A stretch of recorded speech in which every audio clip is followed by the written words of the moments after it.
can't read.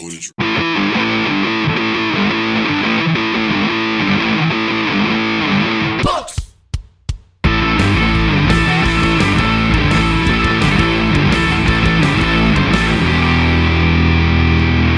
Hello, everybody, and welcome back to My Wife's Smutty Books, a podcast where my wife tells me about her hot books and I give my hot takes. As always, I am joined with the amazing Emily Bohatch. And I'm joined with my husband, Lucas DeBrilli. Alrighty, Emily. So you actually just less than probably 5 minutes ago finished reading A Court of Wings and Ruin. Yes, by Sarah J. Maas. That's the topic for our podcast today, of course. Yes. So up top, let me give a quick spoiler alert. This is a 5-book spoiler. So if you have not read ACOTAR Through Silver Flames, put this podcast down, finish Silver Flame, and come back and talk to us about it. Alrighty. So last time we did the prior book to this, book 2 in the series. This is book 3.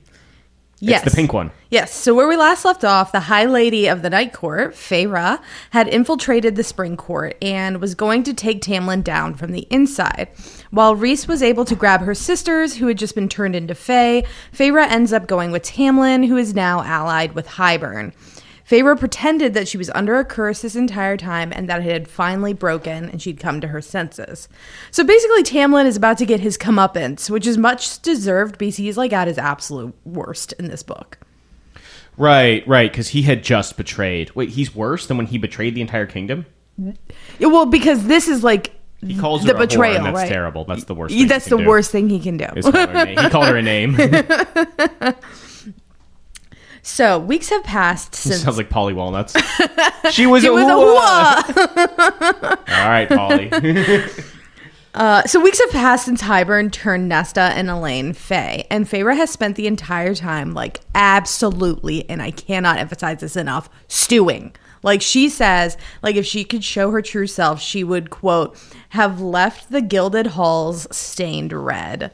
Like, she's got, like, big anger problems at the top. The Archeron sisters are angry. They're which makes me wonder, like, what is Elaine just like nothing going on upstairs, or is she just really like good at hiding like her rage? Because Nesta and Feyre, like, they've got that rage. We'll see. I mean, it's going to depend on what these new books are going to give us. Maybe Sarah J. Maas agreed with me that there wasn't enough of Elaine to write about, so she's like, we're going to write about these side characters instead. I mean, so since we've recorded our last episode, they came out with the covers and the synopsises for the new books, and they look like vapes. Oh, the colors. Do you see how it's like got the color gradient? Yeah. It looks like I kind of hate the color gradient because it's not going to match the rest of my books. But I'm kind of thinking like it'll be a trilogy about Nesta, and then we'll get a trilogy about Elaine. Because, like, if you think about it... I'm not reading the Elaine trilogy. If you think about it, like, the first 3 are about Feyre, and then the next, like, 3 are, like, called the Valkyrie movement, right? So, like, Valkyrie, that's Nessa's thing. I don't see Elaine becoming a Valkyrie. So, I mean, we'll discuss this all more on our podcast, but I'm almost thinking the next couple books are going to be more Nesta, less Elaine. But I digress. So one day, Jurian comes to the Spring Court to make good on Tamlin's bargain with Hybern, bringing Hybern's niece and nephew with him. They come to check out the nearby portion of the wall to search for a weak point to blast it with the cauldron. Feyre convinces Tamlin to allow her and Lucien to be their guides the next day. Jurian is a terrible houseguest and immediately like pisses off Feyre and Lucien, making some comment about how Lucien's mate is probably getting like R-worded by the Illyrian army as they sit there. Like, wait, what? Yeah, Jurian says that. Oh, I thought you just said that. I was like, Emily. No, R-worded. This is a podcast for the girlies. No. You can't say act like that. No. Sorry, that caught my attention. I was like, oh, shit. Oh, yeah. No, yeah, Jurian says that. Yeah. Okay. Even though like Feyre has, like, Lucien has asked Feyre because like a couple times, like, hey, is she gonna be okay? And Lucien's like, and Feyre keeps telling him, you know, like, she's safe. She's safe. Don't worry about it. But like, can't tell more because she's undercover right now. So the next morning, they head out to examine the closest hole in the wall. Feyre is pretending to be the cooperative lady of the Spring Court, but Lucien isn't buying it. He knows Feyre is up to something, and she's being way too cool about Hybern's allies throwing her sisters into the cauldron. Lucien and Feyre get to talking, And Feyre asks him about Ianthe. Remember, Ianthe is a high priestess who was friends with Tamlin when they were growing up. He reveals that when Cal and Mai rolled around, Tamlin was too distraught to complete the ritual and had Lucien... Hold on. Quick Marry, fuck, kill. Early book Nesta, Ianthe, Amarantha. Oh, no. That's Nightmare terrible. blunt rotation. Oh, my God. Why would you say that? Because it just crossed my mind. Divorce.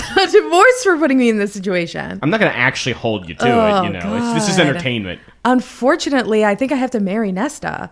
Yeah, she'll get better eventually. Yeah. But she starts off bad as early book Nesta. Yeah, I feel like, God, I mean, the other two are rapists. Like, I think killing Amarantha causes more harm.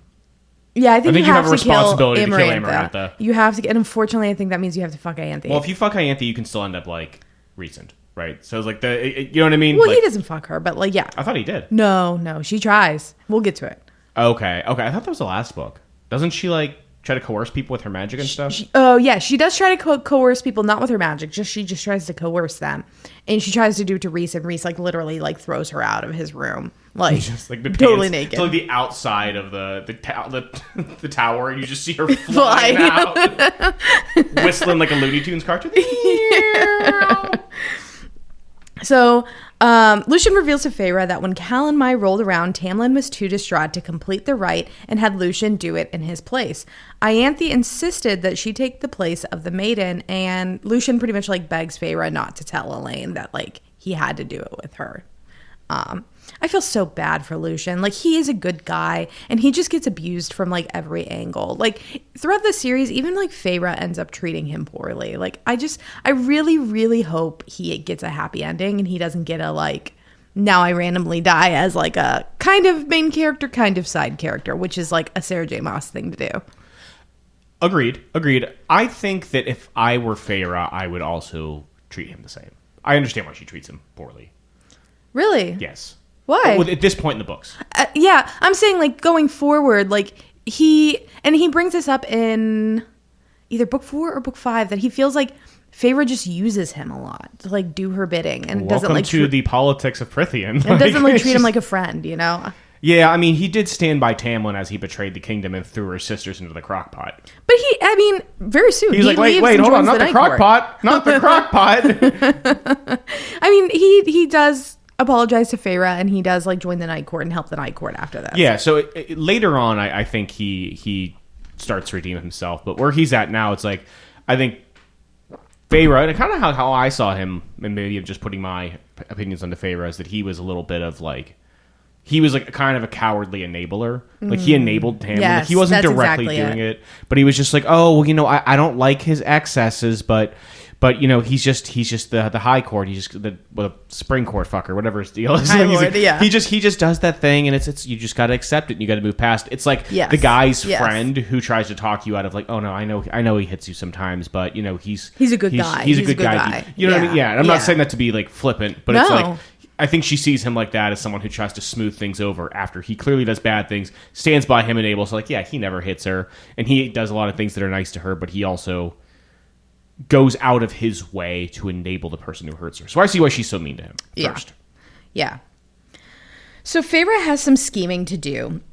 On the summer solstice, Ianthe has an entire ceremony planned at dawn, which culminates with the first ray of sunlight cresting and hitting her, like giving her this godly aura. Feyre, though, shifts her mark over 5 feet and takes her place. When the sun hits Feyre, it lights her up, and she augments herself with the day court power, making herself like glow. And the ceremony and attendees are mesmerized, calling her curse breaker and cauldron blessed. Feyre reaches for Lucien as he kneels beside her and presses her hand to his brow, and everyone like else kneels around them. So she's like really playing some like games to try to like make herself look like this like godly, otherworldly person to like the members of the Spring Court. During the later celebration, Feyre baits Tamlin into thinking that he has a chance with her. Then she goes back to the house, changes into her slinkiest nightgown, and pretends to have... You say slinkiest nightgown? Yeah, slinkiest nightgown. And pretends to have... She just like roll down the steps like a little coiled spring? No, you never heard that? Like slinky? Like yeah, it's talking about clothes? Talking about clothes? Oh my God, you I need don't to think so. open a dictionary. Jeez Louise. Yeah, you be reading the dictionary over there. Hey, yo. A slinky's a child's toy. No, that's also an adjective to describe. Okay, we'll sure look it it up is. later. I'm sure we'll look it it up is. together later. I'll hold your hand. I'm sure it is. I'm sure like in the arcane like 13th, 14th century someone used it. So she pretends to have a nightmare, and she goes into Lucian's room, like pretending to need comfort, and is in his arms just in time for Tamlin to walk in the room. Feyre and Lucian spring apart, and Feyre heads back to her room, knowing that she has driven a wedge between a jealous Tamlin and Lucian. Again, she's using Lucian. Like, this is a very devious move. Like, she's playing on Tamlin's, like, early fears that Feyre liked Lucian more than him from, like, ACOTAR. So, smart move on Feyre's part, but she's really doing some collateral damage here with Lucian. During the next trip to the wall, Feyre and crew find 3 children of the blessed who seek to enter Prythian. The Highborns clearly want to destroy these humans, but Feyre breaks into their minds to show them that nothing but death waits for them across the wall. After they run away, Jurian approaches Feyre alone and thanks her for saving them. So, like, maybe Jurian has some, like, mixed motives here. Who knows? Yeah, he keeps us guessing. Yeah.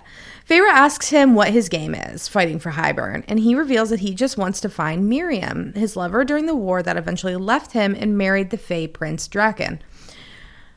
Feyre asks if this betrayal of humankind was all for petty revenge, and Jurian asks her, "Isn't that what you're doing?" Like, so Jurian, he's on to Feyre too. Jurian explains that he knew Rhys during the war, that Rhys was the best of them, and that a man like that doesn't just change. He thinks Rhys would do anything to get his mate back, and he figures that Rhys has just unleashed Feyre on the rest of them. So really, it's just Tamlin that's too stupid to figure out what's going on. Like, everyone else is like, Yeah, I think he just hears what he wants to hear. You know, he wanted her to say, like, I'll come back to you and not question her. Yeah, I've been, like, spelled this entire time. Yeah, so once he hears that, he doesn't think twice because he doesn't want to consider the possibility that he might have actually lost her for good. Feyre may have brought the humans a few hours to get away, but it's not enough time. The Highborns tracked them down while Feyre is sleeping and slaughtered them. In revenge, Feyre and Lucian lured the Bog into their camp to make them fight, basically.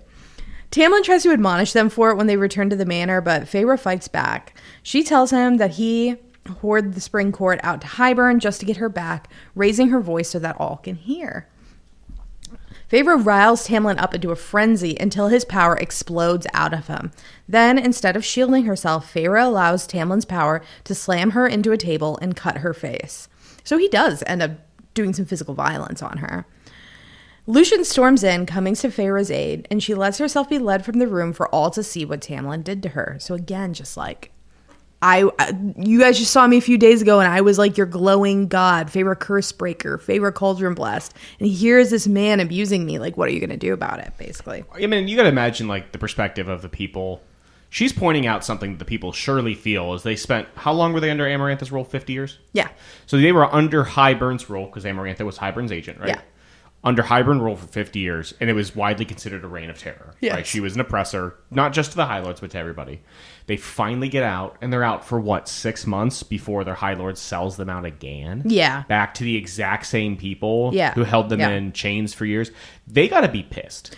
Oh, and there's yeah. a lot, and Tamlin's the only one so far who has done that. None of the other High Lords have done that. Yeah, Even and the Autumn Court, as evil as they are, haven't done that yet. And I think he's like banking on Feyre to give him some legitimacy and some cover. Like, if Feyre Cursebreaker thinks this is the right thing to do, then, you know, maybe like everyone else will follow behind me. But Feyre's not on his side. He's just too stupid to see it.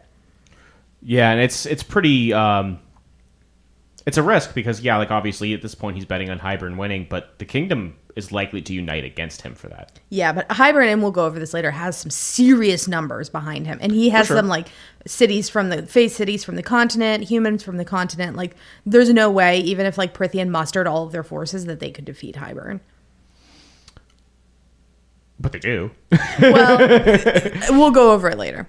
Right. I understand. Yeah, he's taking with the side he thinks is going to win, but still, like, you still got to live there. Yeah. I mean, I even wonder if, like, that is what Tamlin's doing. Like, we'll discuss what he says later, but, like, I don't know if Tamlin's playing double agent or triple agent or what's going on. It's like, It's like Jurian. Like Jurian and Tamlin throughout this book, I'm like, what are you doing? Like, whose side are you on? I think they're totally different. Okay. I think Jurian is calculating and secretive and has a long-term agenda, and I think Tamlin's just too emotional. Yeah, we'll talk about it. So the last straw for the Spring Court is when Ianthe, in a bid to reclaim the power that Feyre stole from her during the summer solstice, steals the keys to the estate and gives them to the Naga to attack. She wakes the guard in the nick of time, claiming the cauldron sent her a dream warning that they were coming, and then she blames a sentry for falling asleep on the job. When the sentry goes for punishment, Feyre brings his memory of what Ianthe did back to the surface, and he accuses Ianthe, and Feyre takes his side. But Tamlin, needing to assert control and sensing skepticism from the Hybern contingency, sides with Ianthe, losing the respect of the court. All of her traps laid, when the crew is out examining the final hole in the wall, Feyre decides it's time for her to go. As she heads into the woods, though, she hears Ianthe trying to seduce Lucien. She has him literally shackled to a tree and is like running her hands all over him. Feyre lurches into her... That's not going to work. That's not how you seduce somebody. I know. Yeah, she's fucked. Feyre lurches into her mind and forces her to like pick up a rock and smash the hand that touched Lucien over and over again. She weaves a command into her mind that if she ever touches anyone without consent again, she will lose her mind. Just as Feyre is about to leave, though, the Hyberns enter the clearing.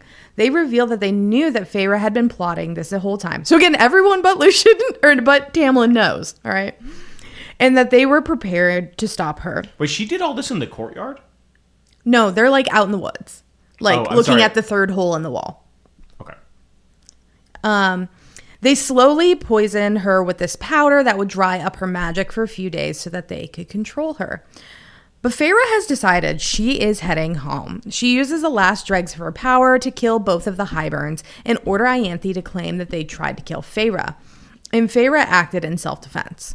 Just as they're about to leave, Lucien decides to go with her, telling her it's time for him to go get his mate. But really what's going on here is that Feyre has left Lucien no choice. Like if he stays with Tamlin, he's going to be facing Tamlin's wrath because she's been using Tamlin's jealousy of Lucien to manipulate him this entire time.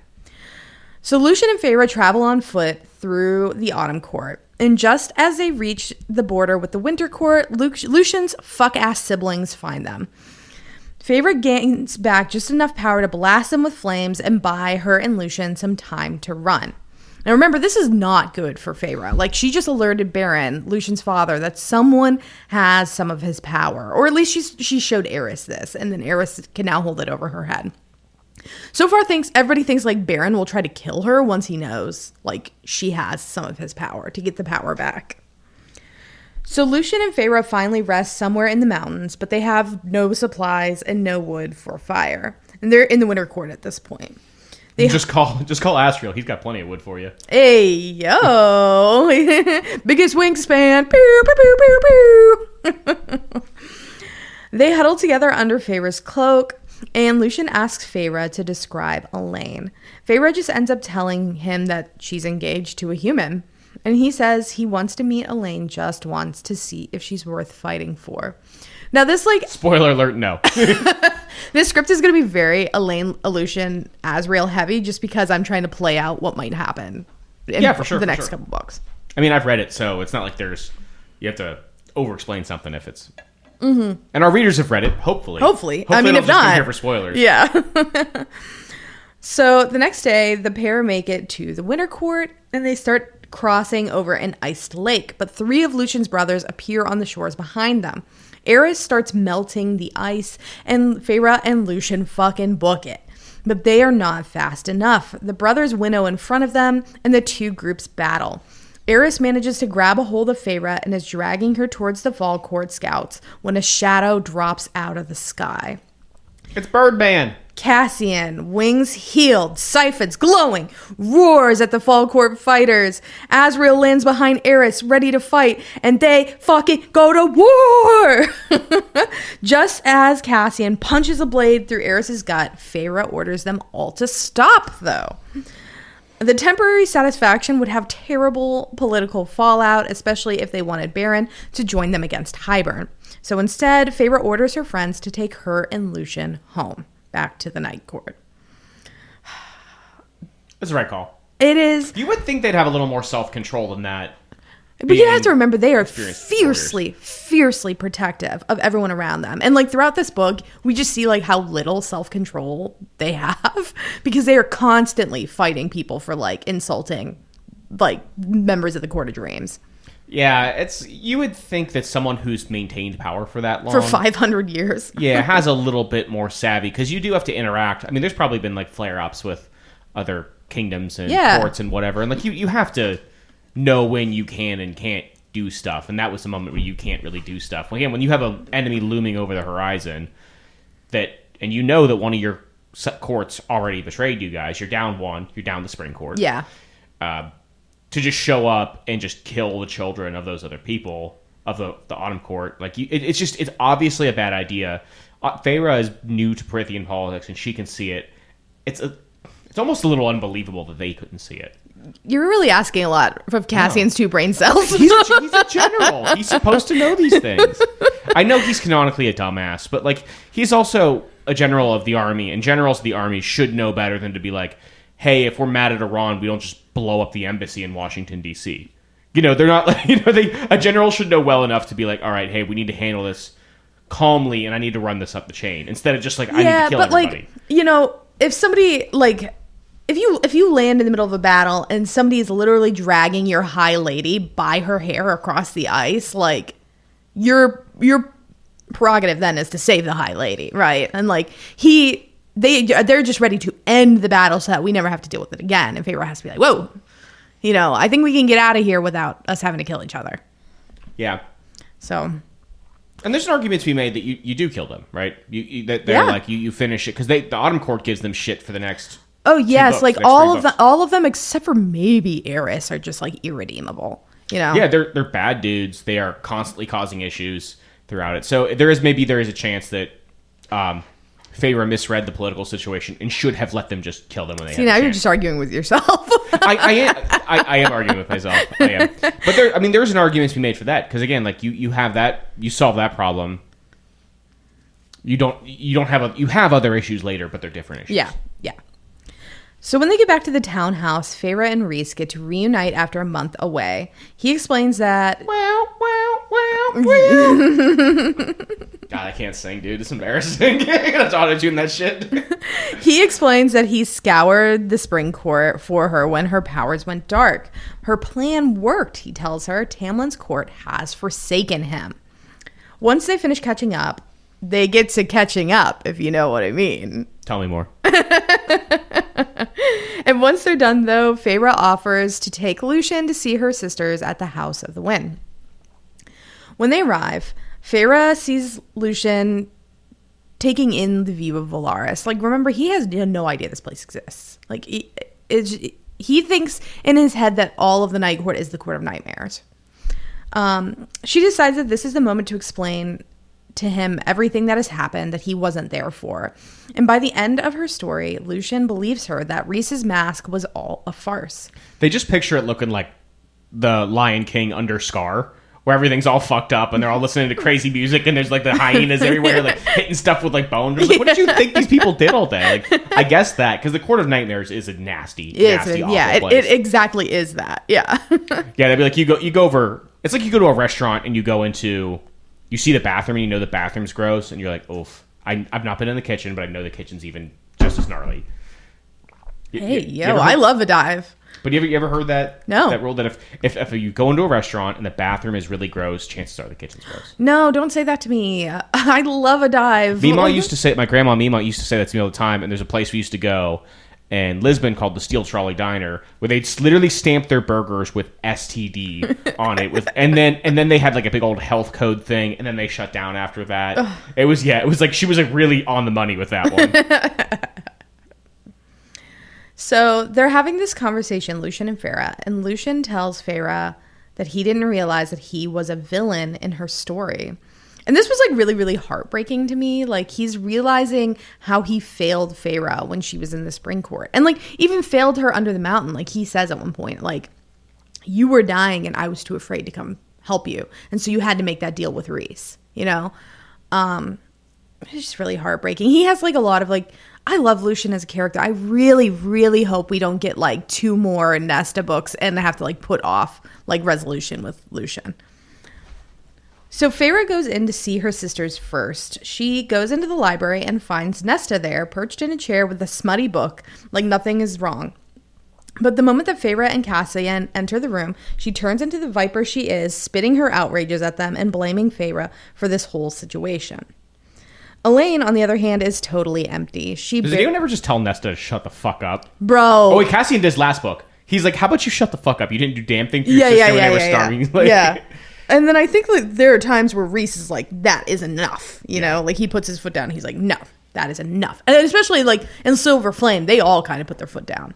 Like Amryn talks shit to her too. Yeah, and even Rhys is scared of Amryn. You don't really want to. I think that at the height of Nesta's powers, she's probably stronger than. At the height of Nesta's powers, she's probably stronger than Amryn, at least as far as we know. But yeah, I mean, she's like God tier at the height of her powers. And then yeah. So Elaine, on the other hand, is totally empty. She barely responds when Feyre tries to talk to her, saying that she wants to go home and that she's supposed to get married next week. As Feyre turns to leave, she sees Lucian standing in the doorway, looking devastated. Finally, the rest of the crew... I'm just like a little leaf. I'm going to blow away in the fall wind. I'm not eating, sleeping. It's so hard to be... fall wind? Ooh. So hard to be so beautiful and live in this nice castle with all these people who would die for me. I almost, like, you know, to play Elaine's advocate here, I almost wonder if she's just been, like, overwhelmed by... visions this entire time. Let's be honest, the like trip to the supermarket would overwhelm Elaine. Yo! I'm saying like she's just seeing like people dying, people fighting, like she's seeing the scenes of the war to come. Like imagine like you go through something traumatic and you wake up and your brain is just playing like all of like the worst things that have yet to come like in your head over and over again. Like it's like the worst case of OCD ever, you know? And you like didn't have that before and you have it now. Like wouldn't that be debilitating? It could be, yeah. Maybe we'll get into that in later books. Yeah. So finally, the rest of the crew gets together to debrief what Feyre learned in the spring court.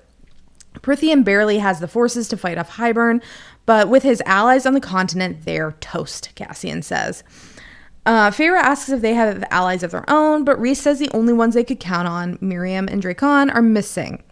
Rhys also says something really interesting here about how Miriam died in the final battle of the war and how Dracon took her body back to the island they live on and found some like cauldron created artifact to bring her back to life. Like Feyre, she's been made. So I'm kind of hoping we get more like Miriam, like Dracon content in book 7. I think Miriam is like really good friends with Mor, and so like book 7 is a Mor book. Yeah, she is. If it is a Mor book, like that's a distinct possibility. But like we have this like god tier item other than the cauldron now that we know exists out there in the world, and is held by one of the Night Court's allies. So maybe that'll come into play later. So Az reveals that to keep Hybern's forces on the continent busy, he's been sowing rumors that they're about to be attacked in their home turf so that they'll focus on their own defense instead of coming to Prythian to fight. Still, to fight Hybern, they'll need a plan. First, the crew discussed repairing holes in the wall so that there are no weaknesses for Hybern to exploit. Amryn has been looking for a spell, and she thinks that one of the Archeron sisters could do the magic because they're made and like calls to like. At first, Feyre doesn't want her sisters involved, but they convince her to like at least ask if they'll do something. Then they need to build an army. Rhys sends out invitations to all the High Lords to meet for in 2 weeks. And at dinner that night, they discuss preparations for like the inevitable war to come. Feyre announces that she wants to learn to fly.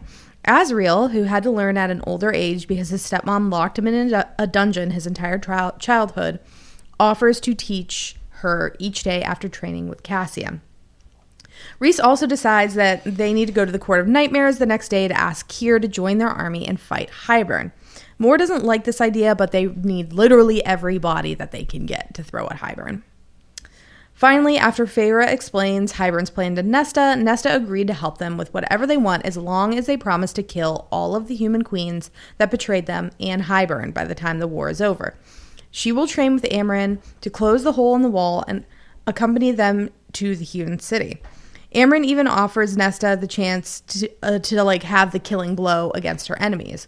Which is prophetic because Nesta does end up killing Hybern and at least one of the queens, like, throughout the series. Could you imagine how bad it would be to like try to hold Prythian as like an occupying force with all these different people with all these different magics that you don't quite understand? Like you're just going out and patrol through the woods. You're going to collect taxes from a village, and suddenly like the bog arises from, and just like a mist just eats all your soldiers and causes them to go insane. But Amarantha like already did that for 50 years. Like she held all of Prythian hostage for 50 years. Right, that's because, I mean, she tricked them though. You know, yes. It was because she had them all in like the spell. It's not like Hybern where he's going to do it by brute force, but I mean, Hybern turn it to Vietnam. But Amarantha used Hybern's like spell book to make it happen, so he might have some other spells that he could do that. I have no doubt in my mind that Hybern could hold Prythian again. So the crew goes to work preparing for war. Feyre comes up with a brilliant idea one day. She says Hybern might see a Prythian court alliance coming, but doubts that he would like foresee an alliance with all of the monsters. She suggests that she and Rhys go to see the Bone Carver. The next day, Feyre and Cassian make their way into the prison. Inside, though, the Bone Carver starts off by talking about Nesta. What came out of the cauldron is not what went in, he says. This deeply, deeply unsettles Cassian and Feyre, and they cut him off to discuss terms before he can get too much deeper about Nesta. Feyre offers him a spell to go back to his home, and he says that place is likely dust after so many years.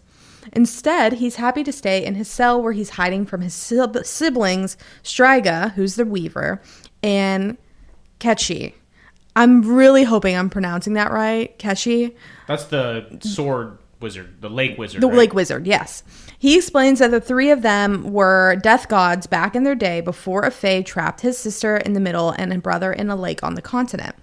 But he will help them for a price, the Ouroboros, a magical mirror that Keir has in the hewn city.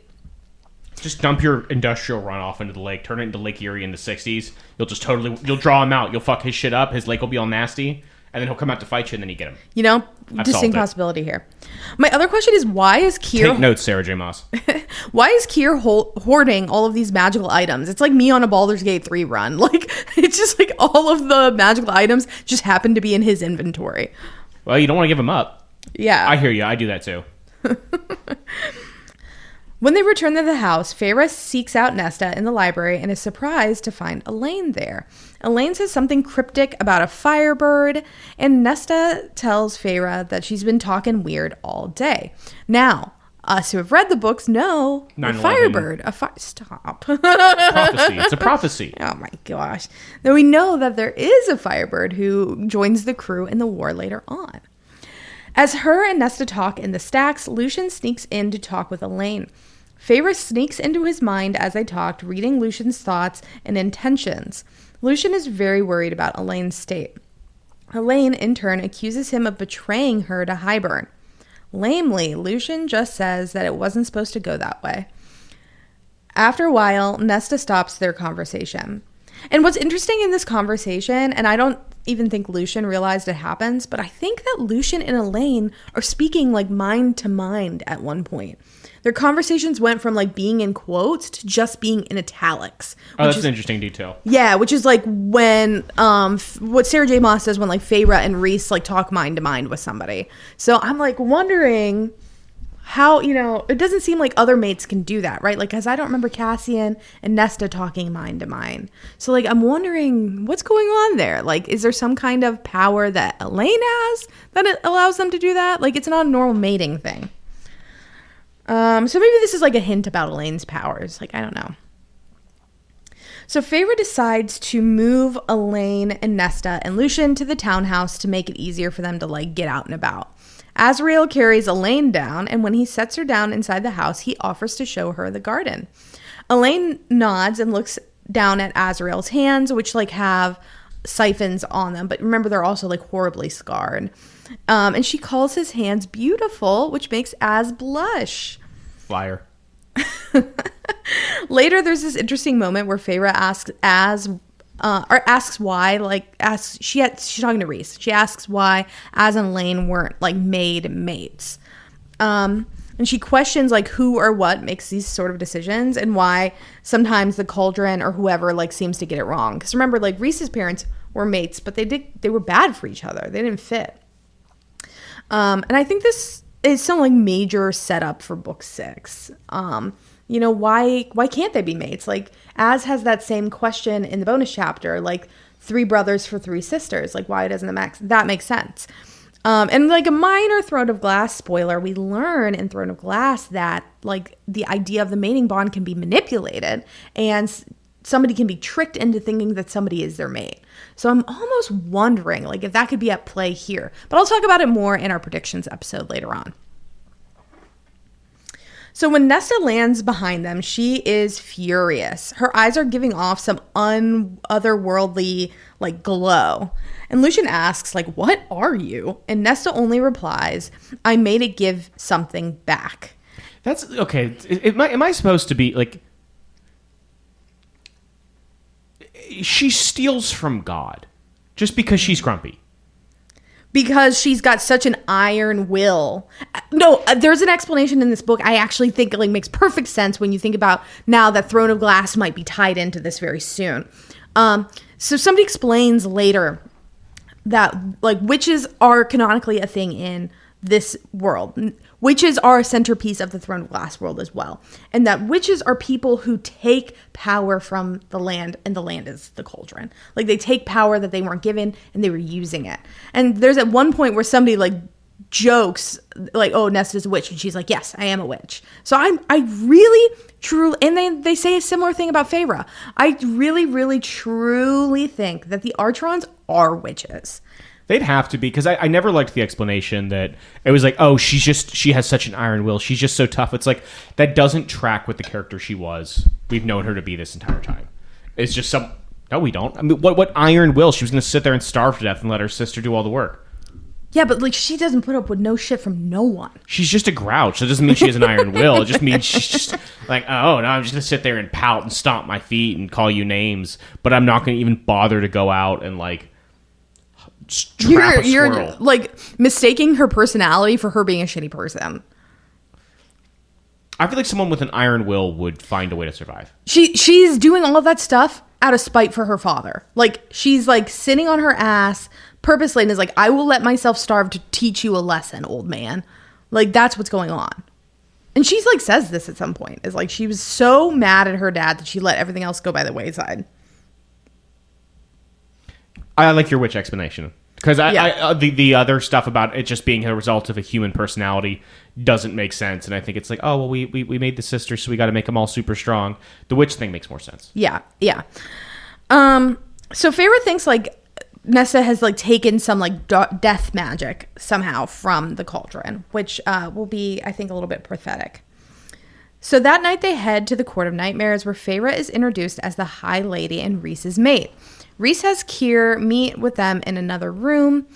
When Az, Mor, Rhys, and Feyre sit around the table, Keir asks Rhys if he would like whore out his mate as a price for Keir's army. And Rhys threatens to kill Keir right there if he like maintains such a suggestion. But Rhys still needs Keir to play ball. To everyone's surprise, Rhys invites Eris to join the negotiation. Rhys knew Keir wanted to build ties with the Autumn Court, so he brought in Eris to do it. And Eris has agreed to like help Rhys out in exchange for later backing Eris again, like when it's time for there to be a new High Lord of the Fall Court. Right, because internally, like, because Keir's getting old, right? And there's no heir apparent. You mean Baron? Baron is Eris's dad. Okay, that's what I meant. Yeah. I don't know. I think there's like some talk about like the kids might kill their own dad, like just to like do something different. I'll switch it up a little bit. Yeah. But that's not good enough. Keir says that his people heard about the existence of Valaris and they want to be able to visit. Though Mor vigorously protests, Rhys agrees to a limited visitation if they join him in the war. Feyre knows this will drive a stake in the inner circle. Keir only wants to get back at his daughter. He doesn't actually want to go to Valaris. Feyre also demands the Ouroboros, but Keir gladly gives it up. To take it, he tells Feyre she has to look into it, and everyone who has looked into it has gone mad. This, Feyre decides, is a problem for another day. So the crew is left to deal with Eris, who reveals that he is the only one in his family that knows about Feyre's powers. He's going to keep it to himself because he thinks that Prythian needs her to beat Hybern. And the only thing he asks for in return is, like I said earlier, the Night Court's support when it becomes time to change power in the Autumn Court. When they get back to Valaris, Mor demands answers from Rhys. He says that it doesn't matter if Keir and his ilk come to Valaris because he's already spread word that no one should lodge, feed, or sell to them. They will find that the city is utterly inhospitable to them. But when it comes to Eris, Mor just can't understand. She asks Rhys how he would feel if Amarantha knocked on the door and offered to help them defeat Hybern. But Rhys fires back that he would take any help he could get because the situation is that dire. Though later, privately to Feyre, he admits that he would just kill Amarantha on the spot. So like Rhys is like doing what he always does. He's like trying to shoulder all of this alone, and it gets him into trouble. Like he doesn't give Mor any of a heads up about any of this stuff is going to happen, and basically like drags her through like all of her traumas in order to like get some allies. And she is second in command, or she's third. Mor is third in command. Second is Amren. Yeah. Okay. Yeah. Yeah. I mean, I do think you gotta let her. know about all that. Yeah. Yeah. So the next day, Feyre invites a healer to the townhouse to come check out Elaine. She has continued to say some like weird cryptic shit. Just like talking in tongues, like the Pentecostals, like laying hands on each other and like flopping around like a fish out of water. Like Elaine, oh god, what's she fucking doing again? Here, honey, go back to your flowers. Yeah, what are you doing? She even says something cryptic about like Cassie makes a joke like, "Oh, it'll take more than that to kill me," and Elaine's like, "No, it won't."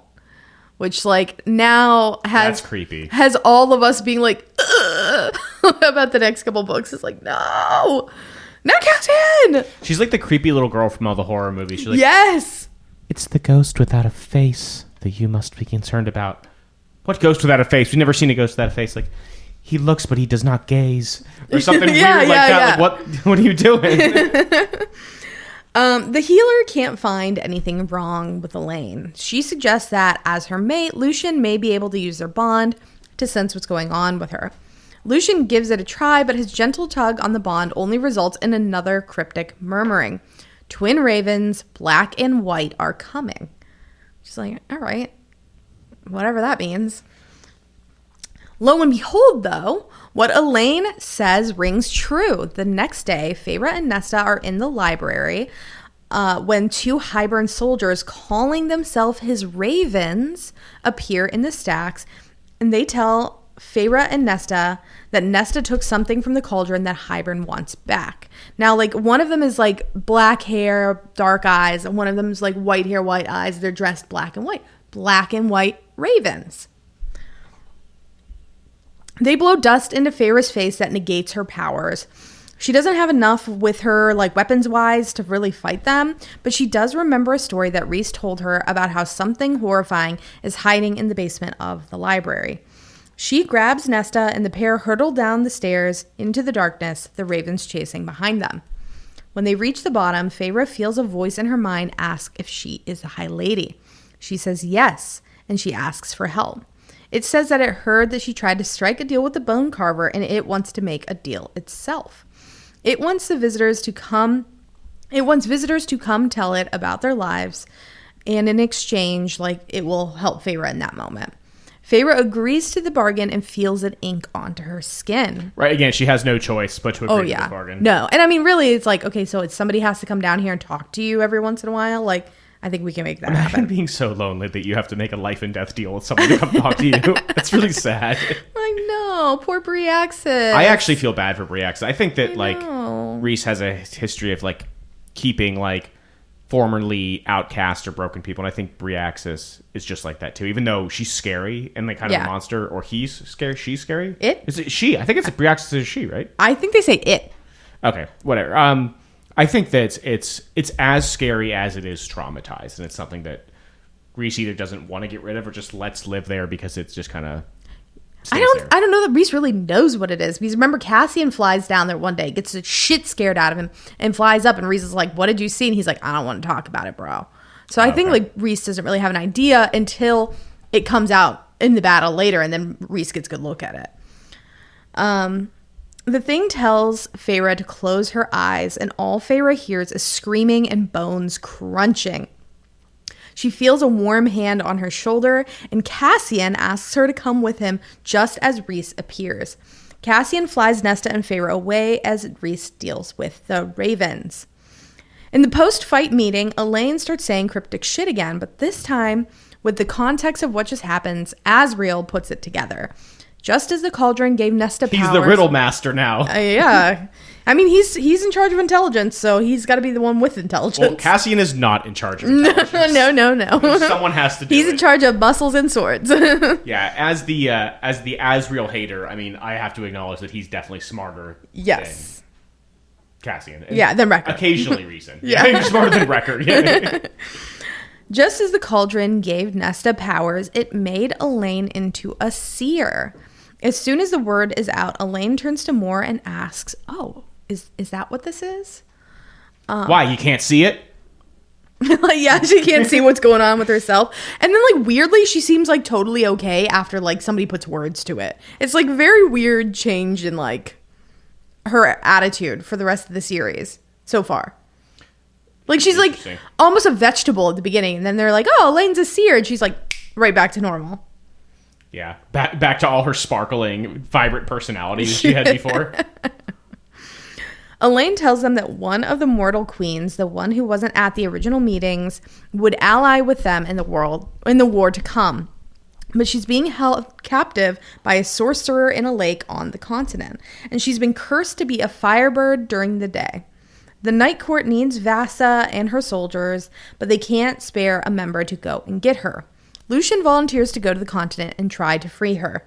He reveals that his metal eye can see glamours and curses, and that might help him find and free Vassa. Then he can come back with her army just in time to fight. Just as they see Lucian off, Amren storms into the townhouse and tells them that Hybern is laying siege to the summer court. All of this takes place in like less than a week. Like, this is an exhausting week at the office for them. Like, geez Louise. Okay, yeah, I was hoping to take a PTO day on Friday. Yeah. Can you can Amren fill in for me? Yeah. Oh my gosh. So Cassian and Asriel get together a legion of Illyrian warriors, and Rhys winnows all of them into Adriata, which is the city in the summer court that we previously visited. Into the Adriatic Sea, right? Yeah. It's named after her. Yeah. Just pick a location on the map and change a letter. Honestly, like when you're writing fantasy, not a bad way to go.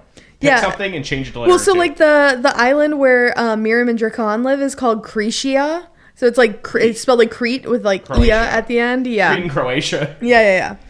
So Moore and Feyre winnow into the castle, and they protect everyone they can. Hours into the battle, when Feyre and Moore stop for a break, Feyre reaches down the bond to Rhys and gets sucked into his perspective. Rhys is searching for the source of the spell that is dampening all of their powers. He lands on a ship, misting most of the crew, like turning them, they say, into like a red and silver mist. Cool as fuck. Yeah, he just like hovers down like, it does look like something out of like The Boys or something, like when Homelander shows up, and it's just like, oh, we're not even gonna bother to fight this guy. No. He just gets wiped out. Instantly missed. Hybern stands in the deck and gives Rhys the classic villain soliloquy. Feyre urges Rhys to kill him, but when Rhys actually sends a javelin of power at him, it goes right through. Turns out Hybern isn't actually there, he just projected himself onto the ship. But when the projection leaves, Rhys's full power is unleashed, and he destroys the ship and many around. When the battle is over, Tarquin summons Feyre to speak with him. He tells her that he saw the Illyrians in the skies, and he thought that Feyre had come to destroy his court like she had to the Spring Court. He asks her why she helped, and Feyre tells him that they have the same dream, to end oppression in Prythian. Tarquin accuses Feyre of opening the door to Hybern when she destroyed the Spring Court. Like, basically, she just gave him a landing ground with no one to protect it. Rhys comes to her side and defends her, saying that Hybern made his own choices. Rhys tries to apologize for stealing the book and saying that he was trying to stop Hybern before it could get too far, but Tarquin just like spits at him to like take his forces and leave. So not forgiven yet, you know. He's not going to kill them for the blood rubies, like the blood debt just yet, but he's like, get the fuck out of here. Yeah, I think, like, you asked me last time, like, is he actually mad at them? I'm like, yeah, I think he's actually mad, but I don't think he actually needs to kill them. Yeah. But I also think that you can't forgive over that. Also, like, he just got attacked by, like, the Soviet Union. Yeah. Of the time, like, a big, scary power. And he's like, I don't want to... Oh, yeah, you showed up and you killed, like, 10 soldiers. Like, I'm not going to forgive you for embarrassing me. They killed a lot. They, like, really helped. Okay, let's say it's like, okay, you helped us win a battle, but still, like, you embarrassed us. Like, just I can't actually be seen hanging out with you because everyone knows you ripped me off. And I'm going to look like a chump if I show up and I'm kissing your feet. Yeah. So he's like, yeah, I have to kick you out, even though, Yeah. So that night, Feyre urges Rhys to move up the meeting with the High Lords. They don't have time to waste. She asks Rhys what role he plans to play, but when he says his usual role as, like, Dark Lord, Feyre tells him she thinks it's time for the masks to come off. When they all return to the townhouse, Nesta asks Feyre why she did it. Why she hurried off to the summer court to save people she didn't even know. And Feyre simply tells her that it was the right thing to do. Which, like, crazy to me that Nesta's like, why would you go there? Why would you help them? Like, very consistent with her personality, though. Yeah. Like, very selfish. We gave that in Silver Flame and in this next book, Frost and Starlight, very selfish. Yes. That is... Even I think by the end of book 5, I think she's still pretty selfish. Yeah. I mean, she's had to do, like, the self-recovery journey and stuff to get back to... Yeah, we'll see in book 6. Yeah, we'll see where she goes. Because, yeah, I agree with you. Yeah. When they prepare to leave for the High Lord meeting, Nesta comes down the stairs dressed in finery.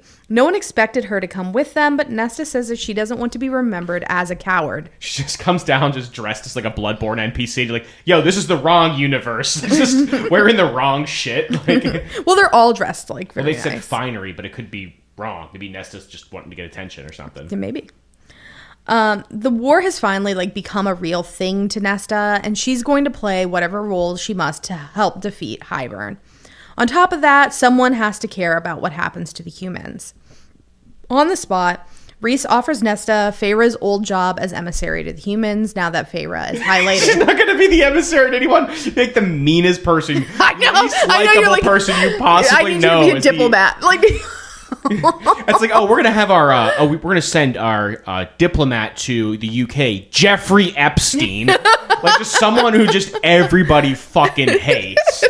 Come on, like, you know, at least send Elaine, because Elaine will just be like, I just am here for the pretty flowers. And they're like, okay, well, obviously the Night Court's not all that evil. They sent us this lady. I kind of feel bad for her. She says weird shit all the time. So, well, we can fuck it. We can ally with them. But you send Nesta over there, and you're going to be getting enemies. International incident. Over and over. Nesta does not need diplomatic immunity. No. On top of all the stuff she has, all the power she has, all the attitude and mental health problems she has, she does not need more power. No. So the crew winnows to the Dawn Court for the meeting of the High Lords. Each arrives with their entourage except Tamlin, who is allied with Hybern. So just as everyone is getting settled in and Rhys kicks off the meeting, Tamlin winnows into the center of the room. No one expected him. Rhys puts a pause on discussions of the war, saying he's not in the business of sharing info with the enemy. Tamlin retorts that Rhys started the war when he stole Feyre from the Spring Court.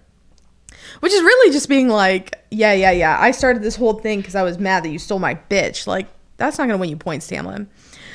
Feyre tells Tamlin he doesn't get to rewrite the narrative, and he responds by being nasty and saying to Rhys, quote, when you fuck her, have you noticed the little noise she makes right before she climaxes? Like, fucking disgusting asshole. Fuck him. See, like, he's just being he's just trying to humiliate her. Every time I read this, it makes me fucking steam because he's just trying to humiliate her. I do notice that, like, and I think the way that you're reacting to that is kind of similar to how the fan base has reacted to it. To the personal stuff that Tamlin does draws more of an emotional reaction from a lot of the readers than the betrayal. Have you noticed that? Like, a lot of times, people, you know, I've kind of heard it in the way you talk about it, and if you disagree, then, like, maybe I'm just misreading it, but it seems like the way that he's cruel and tries to humiliate Feyre draws a more emotional reaction than him, like, betraying the kingdom. Yeah. Because it's like, it's just more one personal. Of them, like, you can almost see some logic there, and the other one is just like being nasty to be nasty. Right, yeah, I get you. Like, you could argue our allying with Hybern is like, well, they're going to come through. We're at the forefront. I'm trying to save my people. I'm trying to protect my people. Yeah. Right. And, like, I don't want to lose all my people in a battle. We just had a war. We already lost it. Yeah. But, yeah, that's... I guess so. It does feel like small potatoes compared to all the evil shit he does, but I understand why it bothers people. Yeah. It's Azrael who responds to this slight. He says, "Be careful how you speak of my high lady." He's scary. Like, I wouldn't want to fuck with him.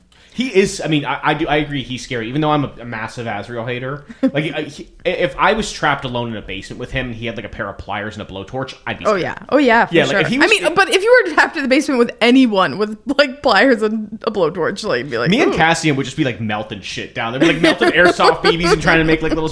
We have to be playing with them. Like, we're like, yeah, he's not gonna hurt me. I'm not gonna start a fight with this massive 9-foot tall killing machine. But Azrael might just be like, I haven't tortured in so long. I need it now. No. I need to hear the screams. Tamlin continues to make disgusting remarks about Feyre and tries to like seed some lies about the Night Court trying to subjugate the rest of the courts.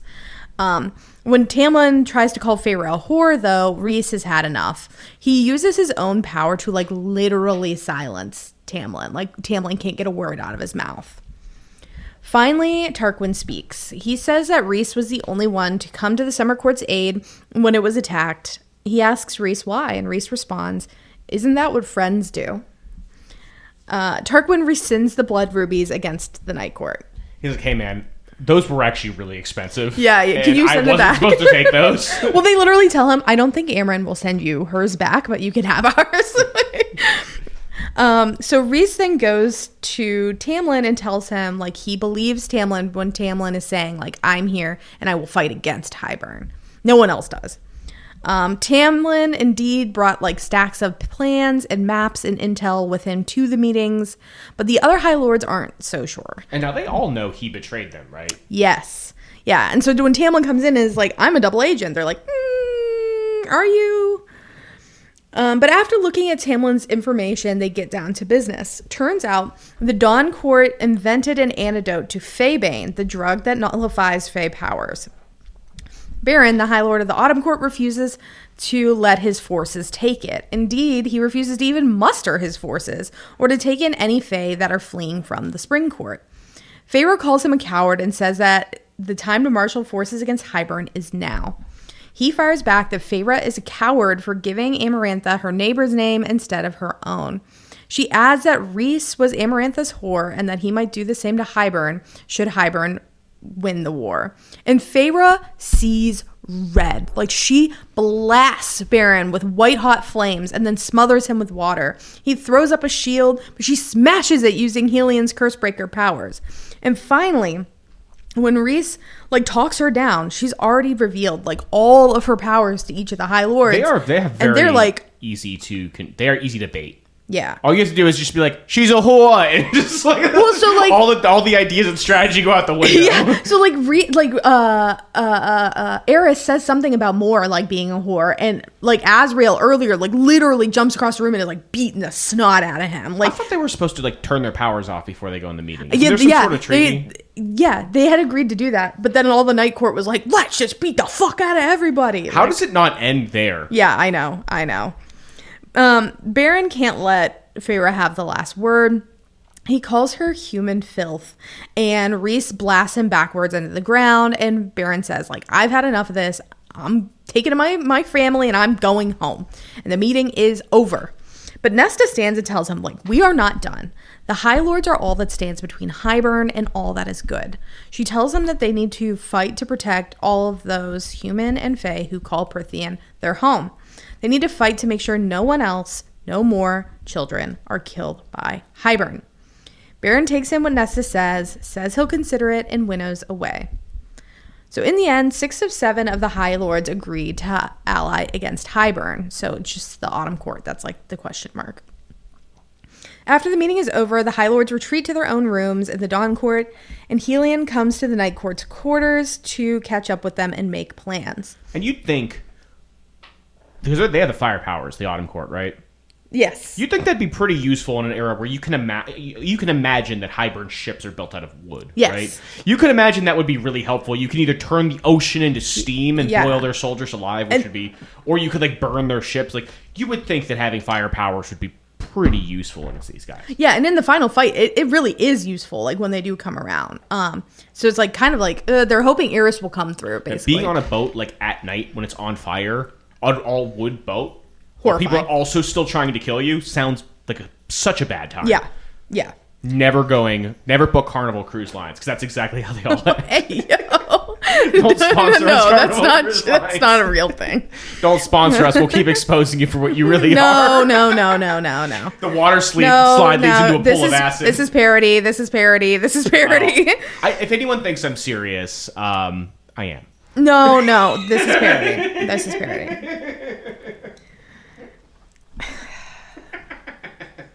Stop laughing. You're going to get us in trouble. What, are they going to sue us for the $2 this has made so far?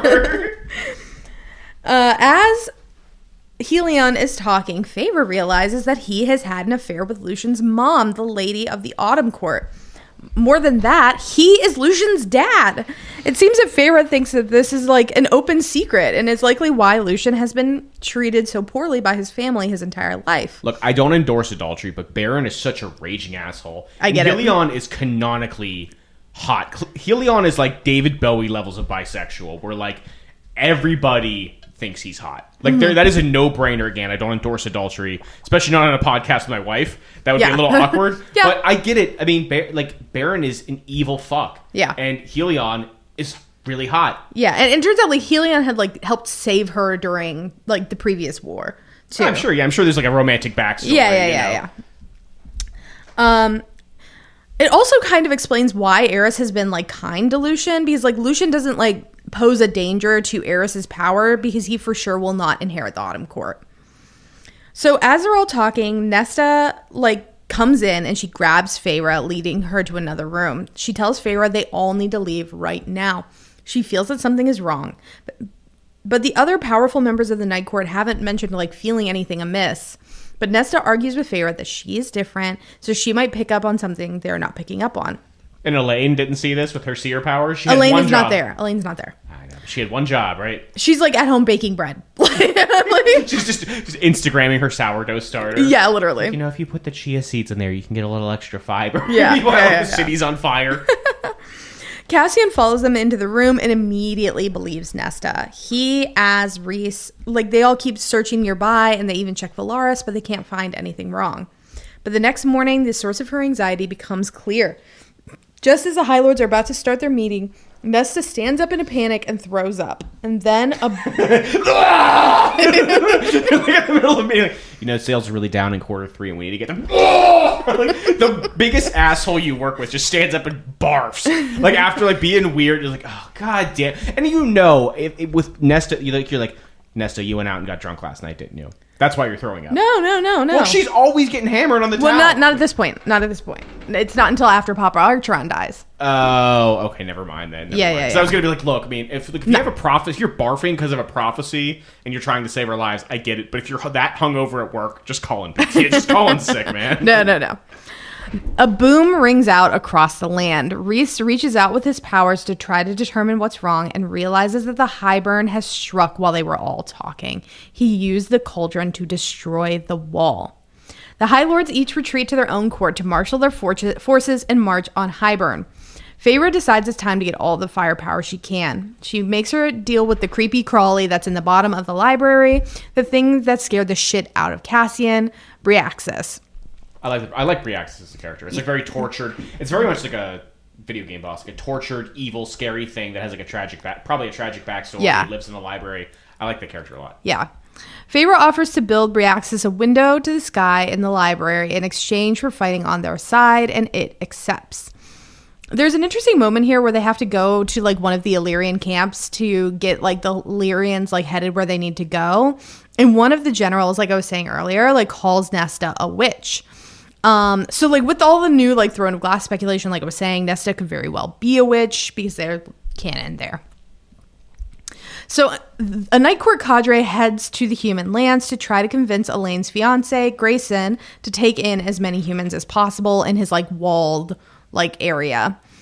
Now that the wall is down, they like glamour Elaine to look human, but the rest of them are obviously fae. But someone else got there first. Jurian. Jurian told Grayson and his father about Elaine being turned fae and about how looking like a pirate. I'm sorry to interrupt you. Jurian? Yeah, I think he's like a pirate, like Mad Eye Moody with this. Yeah, that's because he was like cutlass. missing the eye, but like no, canonically he's like handsome. Why does not everybody has to be handsome? I want him to be like kind of like ruddy looking, like scheming, like kind of like an impish, ogreish figure, but who's like also like really smart and well spoken. You know, with the pirate cutlass. Yeah, Like, no. That's how I picture He's him. giving. I like my picture better. He like for me, Jurian is like in the show Once Upon a Time, Captain Hook. I know you haven't seen that show, but for all the fans out there. One-eyed king like Fetty Wap. So Jurian told Grayson and his father about Elaine being turned fae and about how she now has a fae mate. Jurian claims that like he has been playing super secret double agent this entire time, and he thought that the Night Court would figure it out because like Moore and him had been friends before, and Reese could like literally read their mind. So for once, Reese respecting boundaries like actually resulted in an L for all of them. They didn't figure out till now that Jurian has been on their side.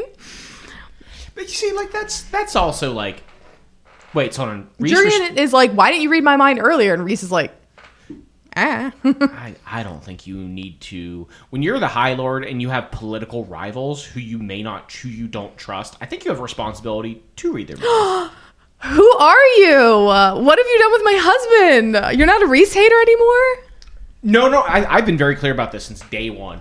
By the end of this book, I really like Reese. Mm-hmm. Actually, by the beginning of this book. Yeah, you only like him once he dies. Well, he gets what he deserves. I like him at the beginning. I like him at the end of last book too. I think. Yeah. No, but I think that like you have an obligation to uphold the boundaries of like, Nesta and Feyre and all the people around you in your inner circle. But you have a political like. Imagine like you go to like they do the meetings like where Trump and Putin sit down and shake each other's hand and they never get anything done. But like, if you could read the opponent's mind, wouldn't you do it? Yeah. I mean, I know it would just be like a bunch of stuff in Russian and just yeah. But no, I'm not arguing against you. I'm not arguing. arguing against you. I'm just saying, like, I'm surprised that that's the stance you're taking. Well, I think again, when it's a rival, it's something like it's also a lot more humane. I think to read their mind because they know you can read their mind. You're going to do it. It's a lot more humane to do that than it would be to be like, oh, well, I don't know if they're going to attack us, so we got to attack them first. Yeah. Or like some sort of miscalculation that causes you to take preemptive action or throw away lies. Like, yeah, it's a lot better to just like breach this guy's privacy and be like, look, man, I'm the mind reader. What do you think I was going to do? The mind reader.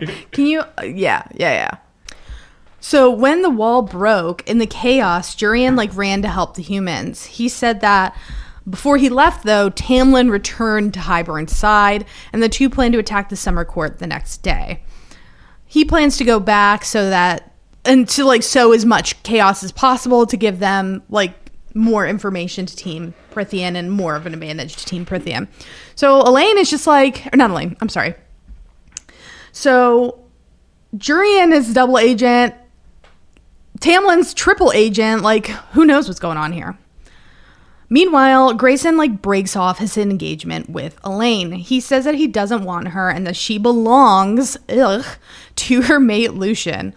Like, dude, he sucks. I think Elaine has like a thing for toxic men, which would like explain her attraction to Azrael.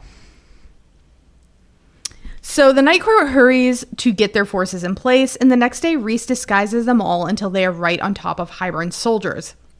They use the advice that Jurian gave them to push back the Hybern's forces, and they, like, just as like Hybern's forces start to run away, Tarquin appears behind them and slaughters the lot. So they win this first battle. Right, because he just hit him with like a big old wave or something. No. Him and his forces just like catch them on the retreat, and they smash them between the Night Court and the Summer Court. Gotcha. So why can't Tarquin just make can he just make a big wave and just knock the boats over? Well, they say like, no, they're not on boats. They're on the ground. Oh, they're on the ground. Yeah, these are ground forces, but there's like a river, and Tarquin like pulls up the water of the river and like uses it to like drown a bunch of them. Yeah. So the courts get to like rest for a few days, but then they hear about a Hybern army moving towards the Winter Court. They create a glamour to make it look like their army remained at the summer court, and they make their way north to battle. But when they arrive, Hybern is expecting them, and the battle doesn't go so well, with Hybern decimating Kyr's forces. This isn't even Hybern's main army, and they're like barely hanging on, and they can't even find Hybern's main army at this point. Feyre decides that she needs to go to consult with somebody who has all of the answers, the Suriel. The Suriel is Feyre's crutch. Like, every 30 seconds, she's, like, returning to it to, like, get answers.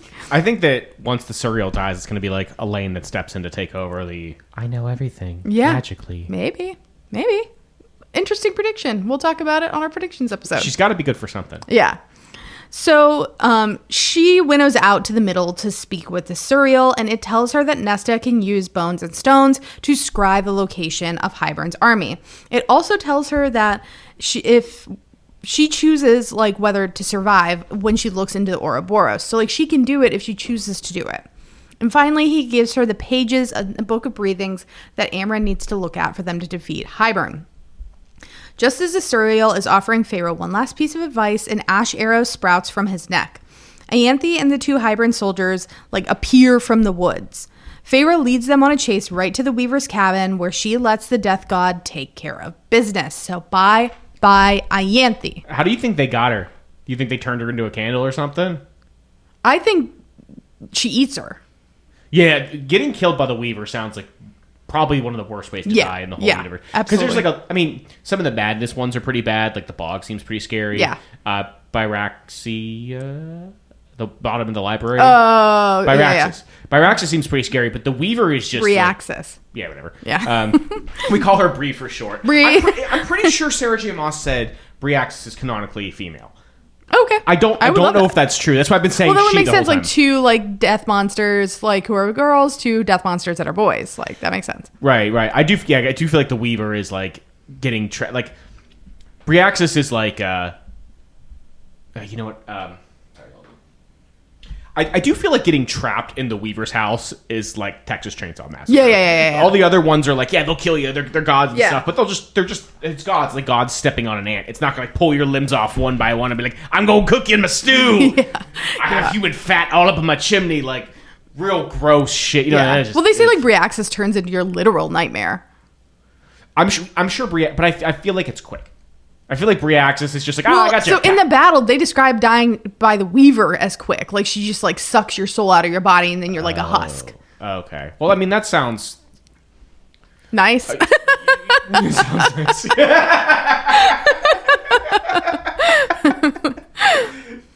So Feyre returns to the Suriel, but it's too late to save him. She stays with him until he dies, promising to stay with the High Lord and to make the world a better place. As the Suriel dies, Helion appears and winnows Feyre back to the war camp. The combined night, day, and summer courts won the day, but just barely. Cassian is gravely wounded. They say like Az like literally had to hold his guts in, but was saved in time. Another minor point. Helion canonically is a tan bisexual version of Johnny Bravo. All he thinks about is fucking. Oh, God. Oh, brother. Doesn't he, though? All this guy does is think about fucking. He's like, well, you know, if I save Reese's wife, maybe Reese will let me hit. Like, because again, everyone's on the every consenting adult is on the table, so he's always thinking about it. Oh, my God. He doesn't want Feyre. He wants Reese. He wants them together, you know? Yeah, can you blame him? Yeah. No, I can't. So Amren joins the crew with the book and a set of bones and stones for Nesta. Nesta uses the items to like peer at Hybern's forces, but the cauldron looks right back at her. Though they glimpse where they are and get an idea of their immense numbers, Nesta and Feyre, who entered her mind, barely escape in time. That night, Feyre dreams that the cauldron is looking back, that Grayson, Elaine's ex-fiancé, is standing at the edge of their camp and beckons her to come with him. She wakes up and feels like something is seriously wrong. As she runs to the center of camp, Amren and Nesta, who are also made, hear it too. The cauldron song is beckoning to them, but it soon fades away Putting together that only Maid Faye can hear it, Asriel asks about Elaine, but it's... What's the Cauldron song? I know I keep interrupting you, but I had this. My job is to make jokes. Oh, gosh. Did you think it's Raxi? Pour some sugar on me. I think the Cauldron looks like the Pot of Greed from Yu-Gi-Oh! Okay. You know what I'm talking about? Yeah, It's like the green pot with like yeah. a real like cartoonish face. I think it just looks like a pot. You should think Like a real big pot. like a big vase, just like a spherical like. Yeah, I think it looks like what we think of what it looks like, but they say it's like the size of a bathtub. Like I think it's a big cast iron bathtub size. Like one of those things that people put their gardens in out back, like one of those like galvanized metal things. No. That actually would be a little scarier for it to just be plain, like no markings. Yeah, no that's what I think it is. Perfectly plain, smooth surface, like uncanny. Like what you would see at Spirit Halloween. Like that's what I think. You lost me at Spirit Halloween. Like the cauldrons at Spirit Halloween. Oh, the cauldrons. Okay, Yeah. okay, I gotcha. Yeah. But it's too late. The cauldron has already taken Elaine.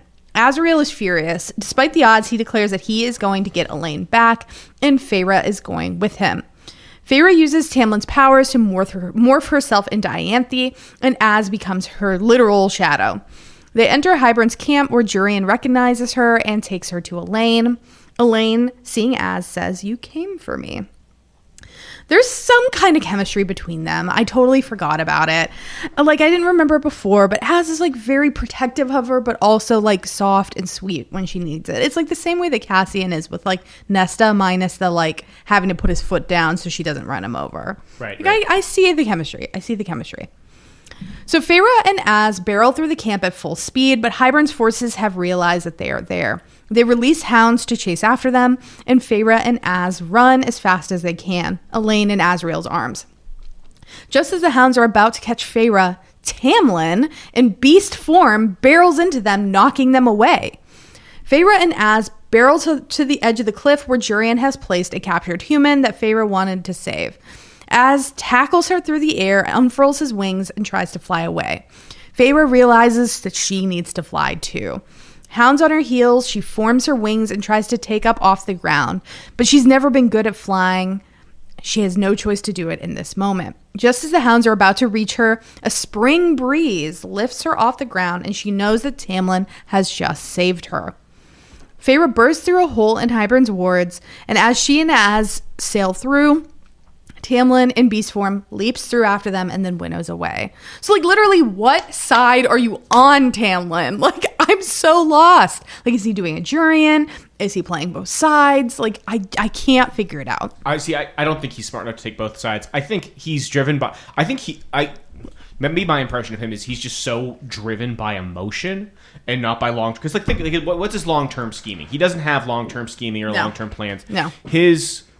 He's driven by emotion, and I think he struck a deal with Hybern because he was emotional over losing Feyre, and he's doing all this stuff to make up because I think he genuinely feels bad about betraying his people and his kingdom. So I think he's doing this again to make up for it, and I think that's why ultimately at the end he brings Rhysand back because he knows what he's been. He knows he's been a traitor. He knows he's out of guilt. He does that.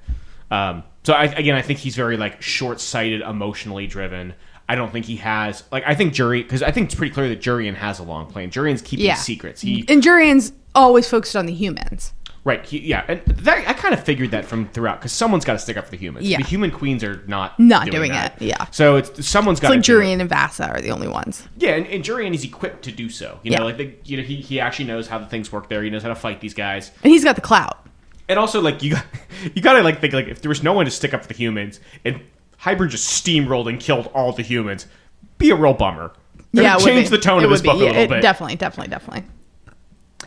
So, furious, Hybern takes his forces towards the human lands just to spite the Archerons.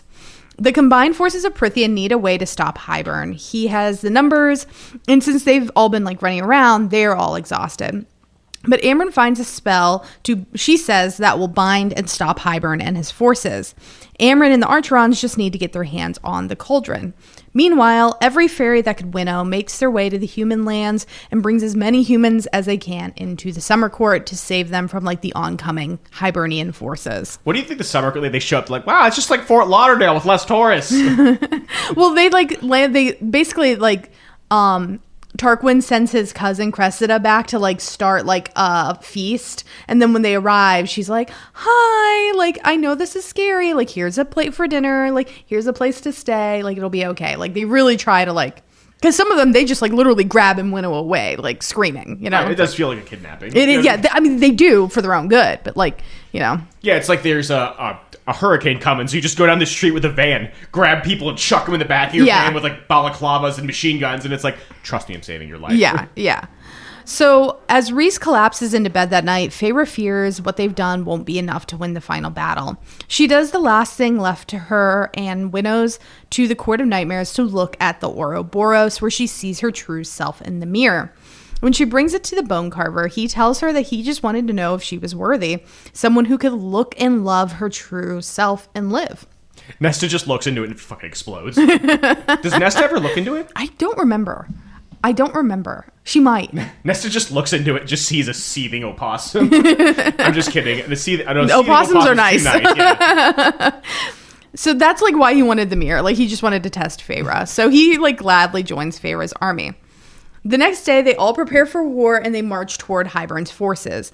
Azrael, too injured to really fight, agrees to be the eyes and the ears of the battle, but knowing that the Archerons will be in the thick of it, he offers Elaine his blade, Truth Teller. Rhys tells Feyre that Az has never let anyone touch it before. Always take the name sword. If someone gives you a sword and it has a name, powerful, you take it. That sword. Yeah, that's like, always. If it's not gold tier, it's at least like, purple tier.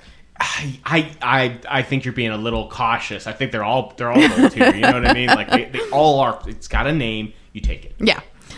So just as the two armies are about to clash, Feyre rips away a glamour between them, revealing Bryaxis in the bone carver. She tells Rhys that this is her belated mating gift to him. He laughs and rips away another glamour to reveal the Weaver, his own mating gift to Feyre. The Carver, the Weaver, and Bryaxis unleash their deadly immortal powers on Hybern's forces. Rhys turns the middle of the army into red mist, dividing it into half, and the battle begins.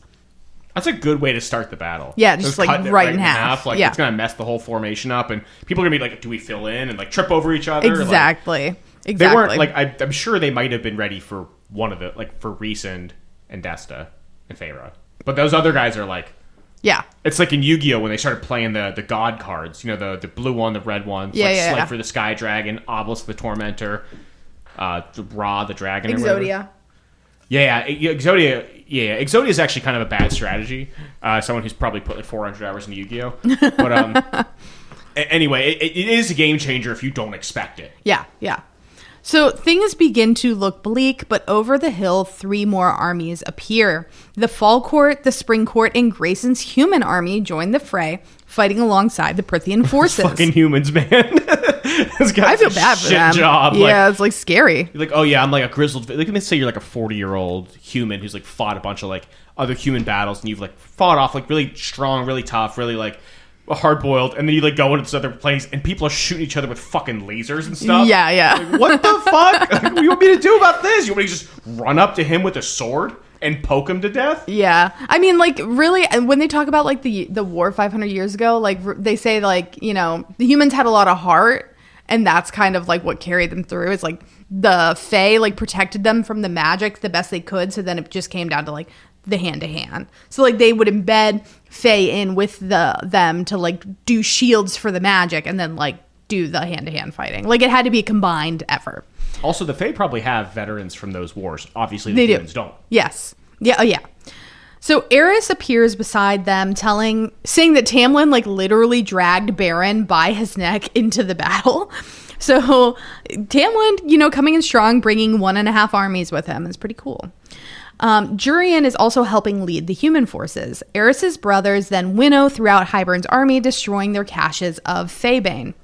The Archerons make a dash for the cauldron, but Nesta falls to the ground and vomits. The cauldron is mustering its might for a blast of deadly power. As Nesta straightens up and looks to the Illyrian forces in the sky, she begins to scream Cassian's name. He darts towards them just as the cauldron decimates thousands of soldiers he had just been flying with. So, like, Cassian almost bites the dust. Like, the cauldron almost gets him. Let's be honest, he'd have been fine. They'd have brought him back. They say that's all that was left was dust. Like, there was nothing to bring back. A second swell of power rises around them as Hybern then uses the cauldron to blast through his own ranks to take out the Bone Carver. If that weren't bad enough, a fleet of Hybern soldiers sailed in to flank the Prithian forces. Azrael flies out to meet them with half of the remaining Illyrian forces. Just as all hope seemed lost, horns blasted and another fleet of winged warriors crest the horizon. It's Dracon and Miriam. Like, they couldn't find him before, and they just happened to show up in the nick of time. And they brought along a fleet of ships with them, headed by who else but Papa Archeron. That good-for-nothing asshole finally pulled through. He did something. Yeah. So it turned out that Papa Archeron knew trouble was brewing and took his own steps to protect his family. He heard of the Queen's treachery and raised his own rebel human army.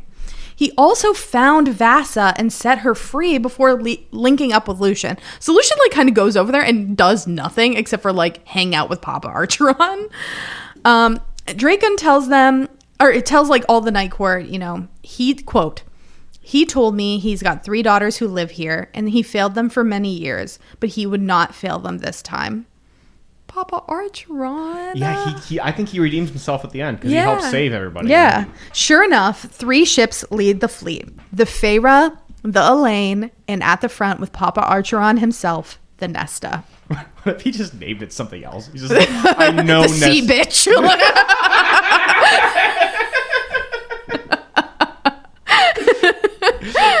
What would Nesta have done after that and been like, well, Dad, I don't know what to make of that, but... Sea bitch. Vassa, the long-lost queen, cursed to live her days as a firebird, uses her curse to her advantage and incinerates Hybern's wooden ships, like you were saying earlier. Not that bad of a curse. Yeah. So Feyre knows the time to make her move on the cauldron is now, but Nesta realizes that with Hybern guarding it, they don't have a chance.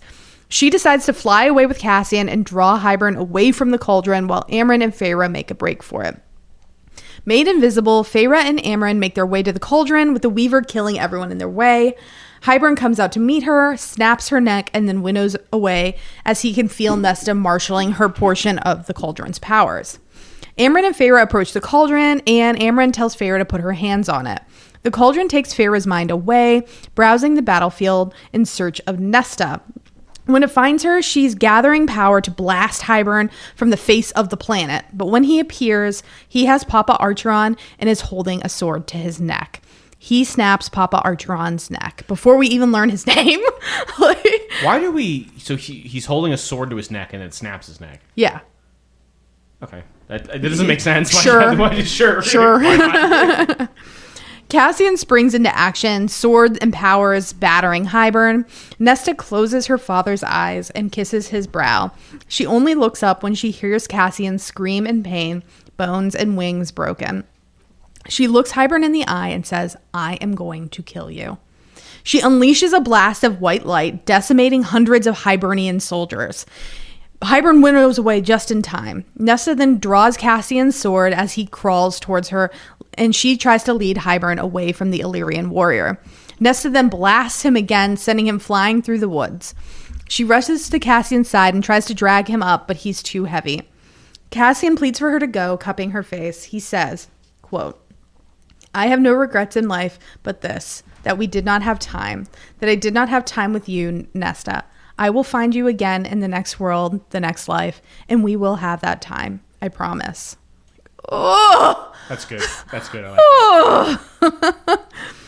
As Hybern approaches, Nesta uses her body to shield Cassian.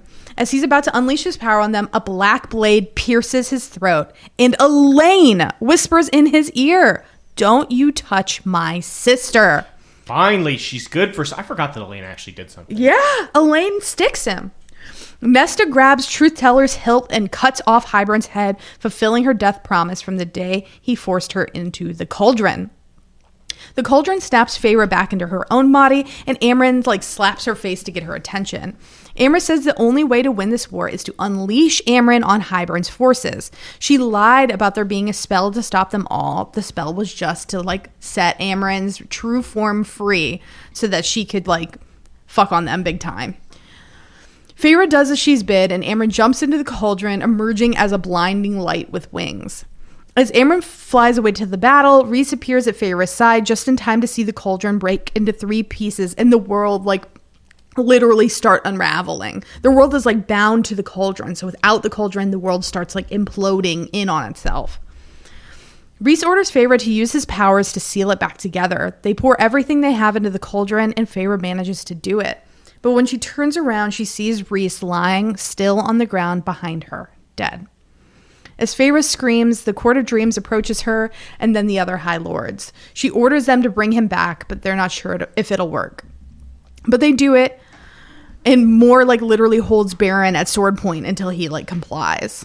Finally, Tamlin appears, and he surveys Feyre and Rhys and tells Feyre, "Be happy, Feyre," before dropping the last kernel of power onto Rhys.